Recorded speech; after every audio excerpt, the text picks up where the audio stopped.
बहुत समय पहले की बात है। एक राज्य में एक राजा राज्य करता था। उसकी 12 पुत्रियां थी। सभी बहुत सुंदर थी। राजा उनसे बहुत प्यार करता था, इसलिए सदा उनकी सुरक्षा के लिए चिंतित रहता था। सभी राजकुमारियों का शयन कक्ष एक ही था, जिसमें 12 बिस्तर लगे हुए थे। उसी कक्ष में 12 राजकुमारियां एक साथ सोती थी। रात में उस कक्ष का दरवाजा बाहर से बंद कर दिया जाता था। किसी को भी रात में बाहर जाने की अनुमति नहीं थी। इसके बावजूद हैरानी की बात यह थी कि सुबह उठने के बाद सभी राजकुमारियों के जूते फटे हुए होते थे। ये समझ के परे था कि ऐसा कैसे हुआ। रात भर में सभी राजकुमारियों के जूते कैसे फट गए। हर दिन राजा को राजकुमारियों के लिए नए जूते लेने पड़ते थे। राजा इस रहस्य का पता लगाना चाहता था। एक दिन उसने पूरे राज्य में मुनादी करवा दी कि जो 3 दिन के भीतर इस रहस्य का पता लगाएगा, उसका विवाह उसकी पसंद की एक राजकुमारी से करवा दिया जाएगा और राजा की मृत्यु उपरांत वो राज्य का राजा बनेगा।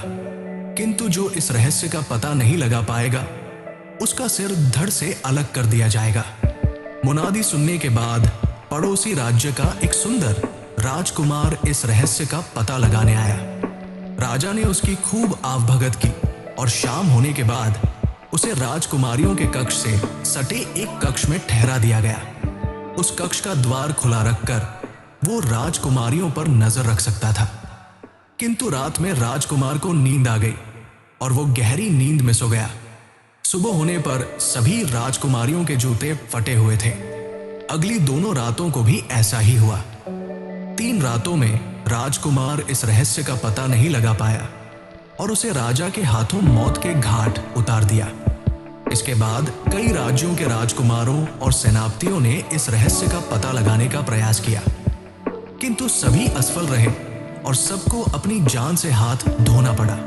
उसी राज्य में दूर एक गांव में एक नवयुवक रहता था। जब उसने राजा की मुनादी सुनी तो उसके मन में भी एक राजकुमारी से विवाह करने की इच्छा जागी और उसने राजकुमारियों के जूते फटने के रहस्य का पता लगाने का निश्चय कर लिया। अगली सुबह उसने खाने की पोटली बांधी और राजमहल की ओर चल पड़ा। चलते चलते दोपहर हो गई।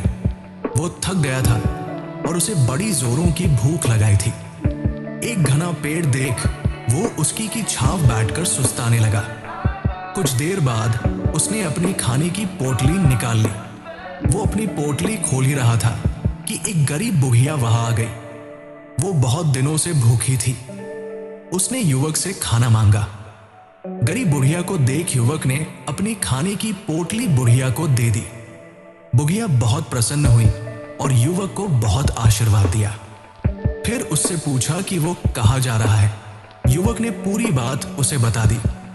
पूरी बात जानकर बुढ़िया ने अपने झोले में से एक टोपी निकाली और उसे युवक को देते हुए कहा, ये जादुई टोपी है। इसे पहनने के बाद तुम अदृश्य हो जाओगे। इसे रख लो, हो सकता है ये तुम्हारे कुछ काम आए।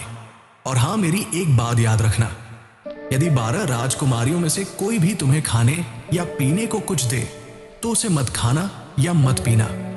जादुई टोपी लेकर युवक महल की ओर चल पड़ा। जब वो महल पहुंचा तब तक शाम ढल चुकी थी। राजा से मिलकर उसने उन्हें अपने आने का प्रयोजन बताया। राजा ने उसके रहने की व्यवस्था राजकुमारियों के कक्ष के समीप एक कक्ष में करवा दी। रात में अपने कक्ष में बैठकर वो राजकुमारियों के रहस्य का पता लगाने की योजना बना ही रहा था कि सबसे बड़ी राजकुमारी शरबत का गिलास लेकर युवक के पास आई और उसे देने लगी। इतनी सुंदर राजकुमारी के हाथों शरबत पाकर युवक बहुत खुश हुआ और बुढ़िया की बताई बात भूल गया। शरबत पीकर वो नींद के आगोश में सामने लगा और कुछ ही देर में गहरी नींद में सो गया। सुबह जब वो जागा तो उसे राज दरबार में बुलाया गया। वहां सभी राजकुमारियां भी मौजूद थी। उसने देखा सबके जूते फटे हुए हैं। राजा ने उसे स्मरण करवाया कि अब उसके पास मात्र 2 रातें बची हुई हैं। वो चिंतित हो उठा और उसने तय किया कि आज वो पूरी रात जागेगा और जादुई टोपी पहनकर राजकुमारियों के कक्ष में जाएगा। रात हुई और इस बार सबसे छोटी राजकुमारी शरबत लेकर युवक के पास आई। इस बार भी युवक बुढ़िया की कही गई बात भूल गया। शरबत पीकर उसे फिर से नींद आने लगी और वो गहरी नींद में सो गया। सुबह उठने के बाद उसे अपनी गलती का एहसास हुआ। अब तीसरी और आखिरी रात बाकी थी। राजा ने उसे फिर से राज दरबार में बुलाकर स्मरण करवाया कि आज रात उसे किसी भी हाल में राजकुमारियों के जूतों के फटने के रहस्य पता लगाना है, अन्यथा उसकी मौत निश्चित है। उस रात युवक सावधान था। जब एक राजकुमारी शरबत लेकर उसके पास आई तो उसने शरबत अपने हाथों में ले लिया, किंतु राजकुमारी के जाने के बाद उसने उसे पीने के बजाय फेंक दिया। इस बार वो सोया नहीं बल्कि जागता रहा। रात घिरने के बाद उसने बुढ़िया की दी हुई जादुई टोपी पहन ली। टोपी पहनते साथ ही वो अदृश्य हो गया। अदृश्य अवस्था में वो राजकुमारियों के कक्ष के अंदर गया। अंदर जाकर जो उसने देखा उससे उसकी आंखें फटी की फटी रह गई। सभी 12 राजकुमारियां सुंदर कपड़ों और नए जूतों में तैयार खड़ी थी। सबसे बड़ी राजकुमारी सबसे छोटी राजकुमारी से बोली, जाओ देखकर आओ कि वो युवक सो चुका है या नहीं। छोटी राजकुमारी कक्ष से बाहर निकली और युवक के कक्ष के बाहर दीवार से कान लगाकर खड़ी हो गई। ये देख युवक समझ गया कि उसे खर्राटों की आवाज निकालनी है ताकि राजकुमारी को लगे कि वो सो चुका है। वो अदृश्य अवस्था में खर्राटों की आवाज निकालने लगा, जिसे सुन राजकुमारी निश्चिंत हो गई और अपने कक्ष में जाकर सबको युवक के सो जाने की जानकारी दी। तब सभी राजकुमारियों ने मिलकर एक बिस्तर को खिसकाया और फिर बड़ी राजकुमारी ने 3 बार ताली बजाई। 3 ताली बजाते ही जहां पहले बिस्तर रखा था वहां एक गुप्त रास्ता खुल गया।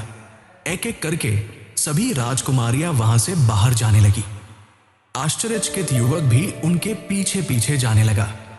उसने देखा कि गुप्त रास्ते में नीचे की ओर जाती सो सीढ़ियां बनी हुई है। सीढ़ियां उतरने के बाद सभी राजकुमारियां एक जंगल में पहुंच गई। वहां सुंदर पेड़ लगे हुए थे जिनकी डालियां सुनहरी थी। युवक ने एक सुनहरी डाली तोड़ ली और राजकुमारियों के पीछे चलता रहा। जंगल पार कर सभी राजकुमारियां एक झील के किनारे पहुंची। झील में हंस के आकार की 12 नाव थी, जिसमें 12 राजकुमार बैठकर राजकुमारियों की प्रतीक्षा कर रहे थे। सभी राजकुमारियां एक एक नाव में राजकुमारों के साथ बैठ गई। युवक अंतिम नाव में बैठा, जिसमें सबसे छोटी राजकुमारी जाकर बैठी थी। सभी नाव नदी के पार जाने लगी। जिस नाव में युवक बैठा था उसमें बैठी राजकुमारी को यह एहसास हुआ कि आज नाव कुछ भारी है, मानो कोई और भी उसमें बैठा हो। ये बात उसने पास ही की नाव में जा रही सबसे बड़ी राजकुमारी से कही तो बड़ी राजकुमारी ने उसे झिड़क दिया। नदी पार करने के बाद सभी एक रोशनी से जगमगाते सुंदर महल में पहुंचे। महल से मधुर संगीत की स्वरलहरी सुनाई दे रही थी। युवक ने एक खिड़की से महल के भीतर झांक कर देखा तो पाया वहां कई युवक और युवतियां नृत्य कर रहे हैं। 12 राजकुमारियां भी राजकुमारों के साथ अंदर जाकर नृत्य करने लगी। युवक अंदर जाकर उन्हें देखने लगा। उस कक्ष के एक किनारे पर सोने के पात्रों में स्वादिष्ट पकवान सजे हुए थे। पकवानों की महक से युवक को भूख लगाई। उसने एक मिठाई उठाई और अपने मुंह में डाल ली। ऐसा करते हुए छोटी राजकुमारी ने फिर उसे देख लिया। वो डर गई। उसने फिर से बड़ी राजकुमारी को बताया कि मिठाई हवा में उड़कर अदृश्य हो रही है। बड़ी राजकुमारी हंस पड़ी और उसे सपने न देखने की सलाह दी। युवक ने टेबल पर पड़ी एक सोने की प्याली अपने पास रख ली। सभी राजकुमारियां रात भर नृत्य करती रही, जिसके कारण उनके जूते फट गए। जैसे ही भोर होने का समय आया, सभी नाव में बैठकर नदी पार कर, जंगलों से गुजरकर और सीढ़ियों से चढ़कर वापस अपने शयन कक्ष में पहुंच गई। युवक भी उनके पीछे पीछे वापस आ गया। सुबह राजा ने युवक और सभी राजकुमारियों को राज दरबार में बुलाया। राजकुमारियों के जूते फटे हुए थे। राजा ने युवक से कहा, नौजवान, आज तुम्हारी मियाद खत्म हुई। क्या तुम राजकुमारियों के जूते फटने का रहस्य पता कर पाए? जी महाराज, युवक ने प्रसन्नता से कहा और राजा को पूरी बात बता दी। पहले तो राजा को विश्वास नहीं हुआ, किंतु जब युवक ने पेड़ से तोड़ी गई सुनहरी डाली और महल से उठाई सोने की प्याली दिखाई तो राजा को उस पर विश्वास हो गया। पूछने पर सभी राजकुमारियों ने भी रात में गुप्त द्वार से बाहर जाने की बात मान ली। युवक ने राजकुमारियों के जूते फटने के रहस्य का पता लगा लिया था। राजा ने अपना वचन निभाते हुए उसे 12 राजकुमारियों में से एक राजकुमारी चुनने को कहा। युवक ने सबसे छोटी राजकुमारी को चुना। राजा ने युवक का विवाह सबसे छोटी राजकुमारी से करवा दिया और उसे अपना उत्तराधिकारी घोषित कर दिया।